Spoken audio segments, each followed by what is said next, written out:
Hey y'all, this is 12 o'clock here.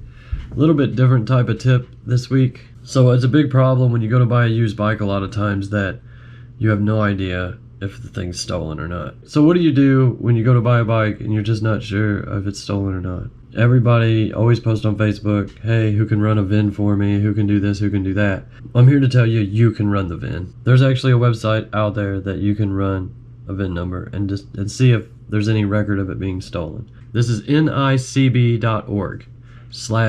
check. This is the National Insurance Crime Bureau, and that's why I kind of trust it. Like, it's a nationwide, and it's relative to insurance. It's a free service. It says provided to the public to assist determining if a vehicle is reported stolen, but not recovered, or has been reported salvaged. So you get both results. It says right there you can do a maximum of 5 searches within a 24-hour period. So all you do is enter a VIN number, you agree to the terms, say you're not a robot, and search. And you can do this with cars and bikes and everything.